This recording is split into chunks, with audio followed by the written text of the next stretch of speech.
Guru 3 semester saya rahasiakan sekolah di Sospol.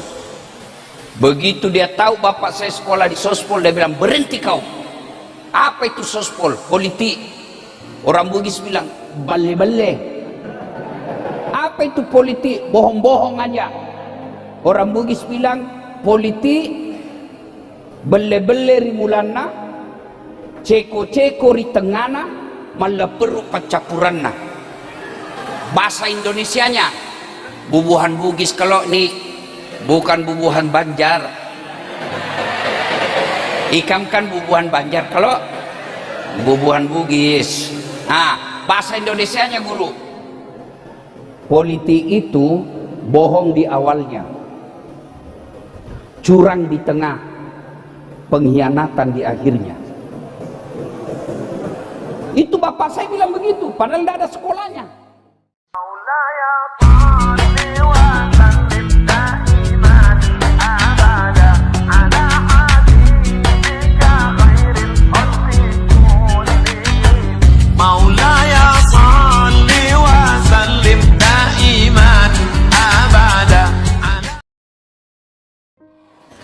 Assalamualaikum warahmatullahi wabarakatuh.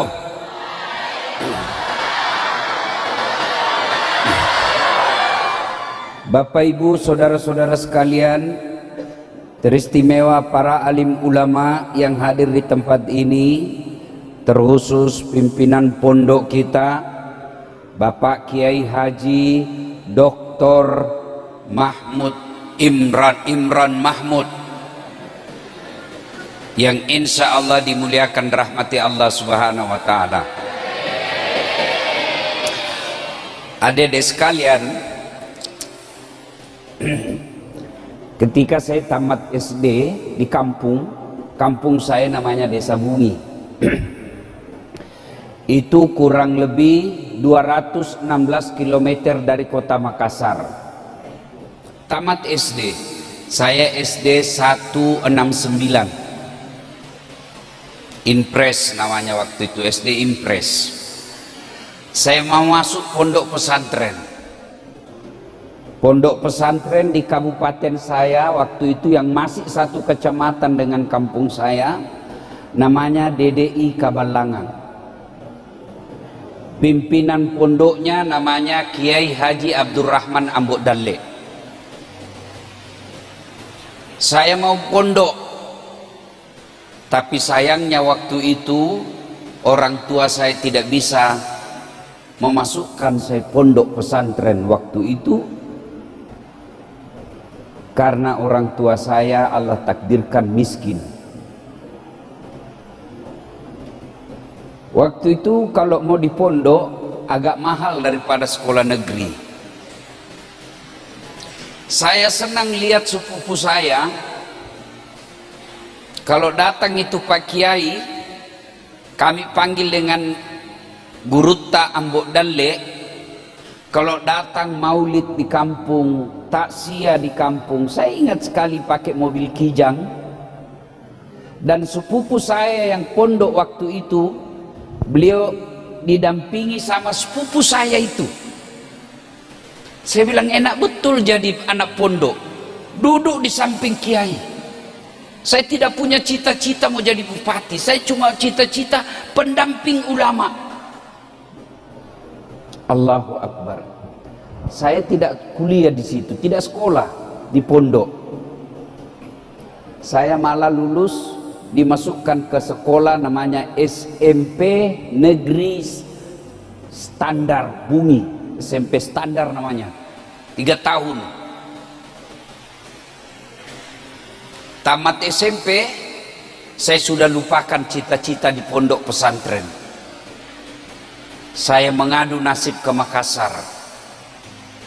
Saya SMA 4 namanya. Jurusan saya waktu kelas 1 masih umum. Naik kelas 2, saya jurusan fisika. Jurusan paling susah waktu itu. Dan di antara kelas-kelas fisika, ada lagi yang terutama. Saya masuk di kelas terutama itu namanya fisika 1. Ada fisika 2, fisika 3, tentu fisika 1 yang paling baik. Luluslah saya, mau jadi dokter. Saya ikut bimbingan tes. 3 bulan saya kursus supaya bisa lulus kedokteran. Ternyata tidak lulus. Saya gagal, saya daftar lagi tentara. Jalan Garuda, depan kantor Pertamina, daftar. Agenda Wirabuana waktu itu namanya. Begitu tes fisik tidak lulus. Kenapa? Ceper. Tidak cukup tinggiku.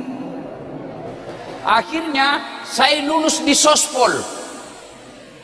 Kuliah lagi S1 di Sospol. Saya rahasiakan selama 3 semester. Kenapa? Karena saya sekolah politik, bapak saya tidak suka. Dia bilang bapak saya mau ada anakku sarjana agama. Padahal saya alumni SMA. Masuklah saya ini, namanya dulu IAIN, yang sekarang jadi UIN Makassar. Saya daftar, padahal saya tidak punya cita-cita, tidak punya latar belakang sekolah agama. SD, SMP, SMA, SMA-nya fisika. Saya daftar, waktu itu masih manual, belum pakai komputer guru, masih pakai coret-coret pensil. Saya mau daftar pendidikan agama, tarbiyah. Ternyata yang saya lingkari peradilan agama. Jauh sekali itu deh. Pendidikan agama, rencanaku mau jadi guru agama. Ternyata yang saya lingkari peradilan agama, syariah. Masuklah saya kuliah. Bayangkan anak fisika masuk syariah. La haula wala quwwata illa billah. Berdarah-darah otak saya. Biasa saya hafal ayat, saya tidak tahu tulis. Saya tulislah pakai bahasa Latin. Baru saya tulis di bawahnya, mohon maaf Ustadz, saya alumni SMA. Saya ingat sekali itu almarhum dosen saya namanya Basok Midong. Dia tulis, dia balas, saya tidak mau tahu, kau belajar. Guru, 3 semester saya rahasiakan sekolah di Sospol. Begitu dia tahu bapak saya sekolah di Sospol, dia bilang, berhenti kau. Apa itu Sospol? Politik. Orang Bugis bilang, bale-bale. Apa itu politik? Bohong-bohong aja. Orang Bugis bilang, politik, bele-bele rimulana, ceko-ceko ritengana, malaperu pacapuranna. Bahasa Indonesianya, bubuhan Bugis. Kalau ini bukan bubuhan Banjar. Ikam kan bubuhan Banjar, kalau bubuhan Bugis. Nah, bahasa Indonesianya guru, politik itu bohong di awalnya,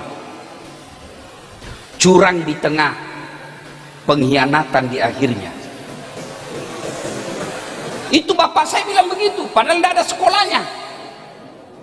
Saya bilang, Pak, berikan saya waktu. Akhirnya saya sekolah di 2 tempat. Saya alhamdulillah bisa selesai, cuma lebih cepat selesai di Unhas, lalu cepat selesai 7 tahun saya baru selesai di AIN. IP saya 2,1, tidak cukup syarat. Tapi waktu saya wisuda, adik-adik sekalian, Allahu Akbar, saya kadang sedih kalau ingat yang dengar ini. 98 saya wisuda guru, IP saya 3,8, termasuk wisudawan cepat. Tapi ibu bapak saya tidak ada yang hadir. Kenapa? Ongkos mobil mahal. Dari Bumi ke Makassar waktu itu ongkosnya 5.000 rupiah. 2 orang berarti 10.000, PP 20.000. Ibu bapak saya tidak punya uang. Maka orang pergi wisuda, dia bawa semua keluarganya. Saya tidak ada satupun keluarga saya ikut. Kakak saya tidak ada, adik saya tidak ada, ibu bapak saya tidak ada. Saya pergi wisuda, itu baju toga, jubah sama toga, saya masukkan ke rese. Orang Bugis bilang kompek-kompek, kantong plastik warna hitam, saya masukkan ke dalam guru. Saya naik PT-PT pergi wisuda, angkot. Angkotnya 02 Unhas, mereknya itu. Sampai di kampus saya masuk toilet. Kenapa? Ganti baju di dalam toilet, barulah saya keluar. Alhamdulillah, beberapa saat kemudian saya diminta oleh Unhas untuk menjadi dosen. Jadilah saya PNS, tidak perlu bayar, tidak nyogok. Alhamdulillah, selang beberapa saat kuliah lagi saya S2. Alhamdulillah, kuliah lagi S3. Alhamdulillah, S3-nya juga 2, doktornya 2 deh. Kau dengar itu tadi namaku panjang sekali tuh. Orangnya boleh pendek, namanya yang panjang. Iya. Maka adik sekalian, kalian belajar. Wah, Ali bin Abi Thalib pernah ditanya, "Ya Ali, kalau kau disodorkan antara harta dengan ilmu, pilih mana?" Adik-adik, kalau saya kasih kau iPhone 15 dengan kitab Durratun Nasih, pilih mana, Dek?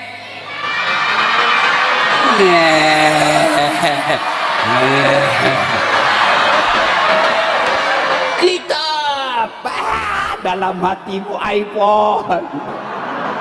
Ini sudah kau tergoda sama sifat-sifat politisi ini. Kau sudah termakan sifat politisi, pencitraan.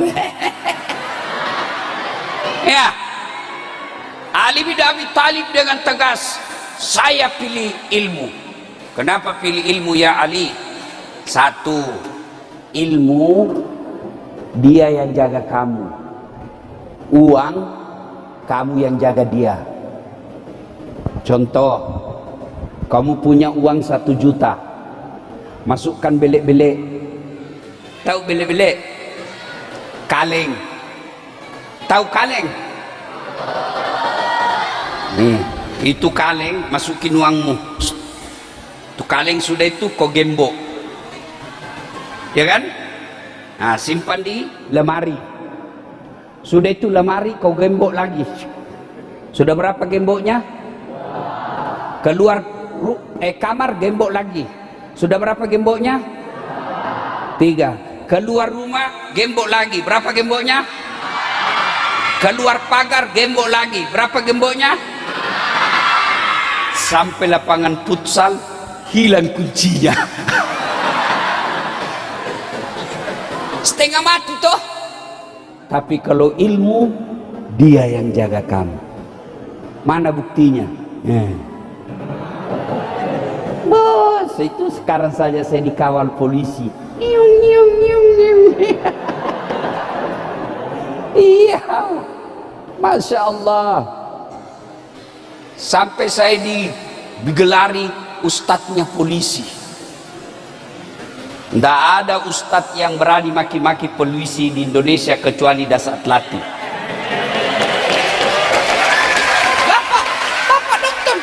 Bapak nonton di YouTube. Nonton di YouTube. Di depan para jenderal saya bilang, tidak ada ustadz Indonesia yang berani maki-maki bapak-bapak polisi sampai jenderal. Kenapa? Karena saya mau ajak kalian masuk surga sama-sama saya. Wah, dia senang dia. Iya Pak, kalau ustadz yang lain dia senang kalau kau masuk neraka. Saya tidak mau, saya mau ajak polisi masuk surga. Kenapa? Karena polisi mengamankan kami rakyat Indonesia. Dia senang udah. Itu namanya public speaking. Itu ilmu public speaking, digas baru dia tambah. ambungnya iya, harus. Nah, yang kedua, kata Ali bin Abi Thalib, dengan harta belum tentu kau dapat ilmu, tapi dengan ilmu kamu dapat harta. Wah, sudah habis waktu ini. Hah? Sama bilang masih lama. Jam berapa duhur? Hah? Jam berapa? Masuk waktu jam berapa? Bukan masih lama jam. Kayaknya jam 12 ya. Oke, adik-adik. Kata Ali bin Abi Thalib, dengan harta belum tentu kau dapat ilmu, tapi dengan ilmu kamu dapat harta. Ada orang miskin, anak muda pergi merantau ke Jepang, tapi karena punya ilmu dia sampai di sana jadi imam. Berapa gajinya? 70 juta rupiah uang Indonesia. Sudah jadi imam, penceramah, masuk surga, dapat lagi 70 juta per bulan. Alhamdulillah. Yang ketiga, kata Ali bin Abi Thalib, harta kamu kasih orang berkurang, sementara ilmu kasih orang tambah. Saya punya uang 10.000, saya bagi kepada adik-adik, saya kasih 5.000, kurang duit saya tinggal menjadi 5.000. Tapi kalau saya punya Al-Fatihah, saya ajarkan kepada adik-adik, tambah saya punya, namanya amal jariah. Ada saya ajar, ayo dek belajar Al-Fatihah. Begitu kau hafal Al-Fatihah, waladdallin, amin. Mana Al-Fatihahku? Kok bisa hilang? Mana Al-Fatihah saya di kepala? Hilang? Enggak kan? Itulah yang disebut dengan ilmu kamu bisa tambah, kau kasih orang. Maka dedek sekalian, pegang janji Allah di pesantren ini, yarfa'illahu alladhina amanu minkum walladzina utul ilma darajat. Allah mengangkat beberapa derajat di antara kalian yang beriman dan berilmu pengetahuan.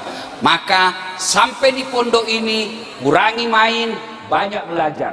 Saatnya belajar, kalian belajar. Saatnya main, main saja. Saatnya tidur, tidur. Saatnya belajar, belajar. Insya Allah sekarang belum kelihatan apa-apa, tapi 10-15 tahun yang akan datang Allah akan mempertunjukkan janjinya, maqamam mahmuda, diangkat derajatmu. Satu. Dua, ini bagian adik-adik nih. Sekarang bagian bapak-bapak sama ibu-ibu. Ibu-ibu, bu, halo ibu. Banyak saya lihat ini pakai emas. Bu, ini emas-emasnya. Kalau ibu meninggal siapa yang pakai emasnya, bu? Hah? Anak, istri kedua ibu. Bukan anak, istri kedua. Kenapa? Ibu sudah meninggal. Begitu ibu meninggal, suamimu dicabut-cabut satu-satu. Cincin dulu dia cabut. Ini cincin kawin kita dulu, Pak. Dia paksa itu keluar. Nggak mau keluar, dikasih sabun. Dia tidak ikhlas kasih kau bawa. Dia buka lagi, kau punya gelang. Ini dulu waktu kita umroh sayang, saya belikan kau emas Dubai. Dia keluarin juga. Dia keluarin lagi, kita punya kalung. Terakhir diambil gigi palsumu. Sudah itu 3 bulan kemudian kenalan sama janda.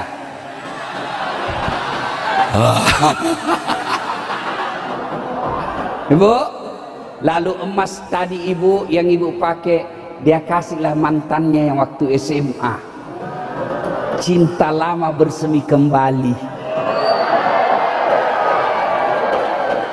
Bu, ibu, halo ibu, Daripada diambil istri kedua ibu punya perhiasan, mending bawa dijadi masjid.